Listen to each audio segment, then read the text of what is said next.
যখন গরিব লোক তার টাকাগুলো ফেরত চাইল তখন সত্য ফাঁস হয়ে গেল।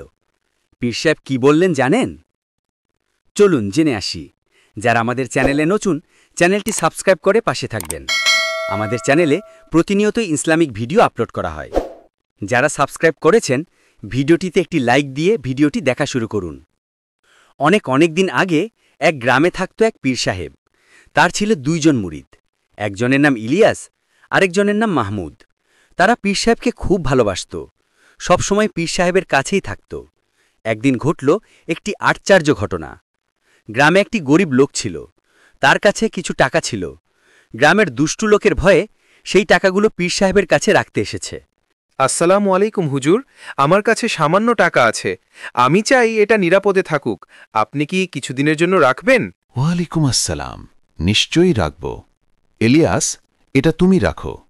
মাহমুদ, তুমি খেয়াল রাখবে যেন এটি নিরাপদে থাকে। এভাবে 2 বছর অতিবাহিত হয়ে গেল। হঠাৎ একদিন সেই গরিব লোক আবার পীর সাহেবের দরবারে এসে হাজির হল। সে বলল, হুজুর, আমার টাকাগুলো ফেরত চাই। এলিয়াস, যাও, তুমি সেই টাকাগুলো নিয়ে এসো। ইলিয়াস দ্বিধা করে মাথা নিচু করে দাঁড়িয়ে রইল। কি হয়েছে, তুমি যাচ্ছ না কেন? হুজুর, আমি কিছু টাকা খরচ করে ফেলেছি, ভেবেছিলাম পরে দিয়ে দেব, ভুল হয়ে গেছে। তখন পীর সাহেব একটু রেগে গিয়ে বললেন, তুমি বড়ই বিশ্বাসঘাতক হয়েছ, আমানত ফেরত না দিয়ে বরং খেয়ানত করেছ। পীর সাহেবের কথা শুনে ইলিয়াস কেঁদে ফেললেন। হুজুর, আমাকে মাফ করে দিন, আমি আর কখনো এমন করব না। এই কাহিনী দেখে মাহমুদ বলল, ভাই, কেঁদো না। ভুল থেকে শিক্ষা নিলেই মানুষ সত্যিকার ভালো হয়ে ওঠে। তখন পীর সাহেব দুজন মুরিদের উদ্দেশ্যে বললেন, এলিয়াস, মনে রেখো, আমানত রক্ষা করা ঈমানের অংশ। যে এতে খেয়ানত করে তার ঈমান দুর্বল হয়।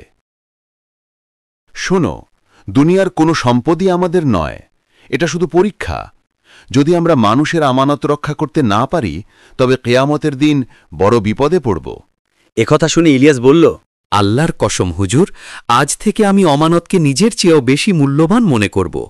আমিও প্রতিজ্ঞা করছি হুজুর। এই গল্প থেকে আমরা শিখতে পারলাম, আমানত রক্ষা শুধু টাকা পয়সাই নয়, বরং মানুষের বিশ্বাস ও দায়িত্ব রক্ষায়ও প্রযোজ্য। যে আমানত রক্ষা করে সেই প্রকৃত ঈমানদার।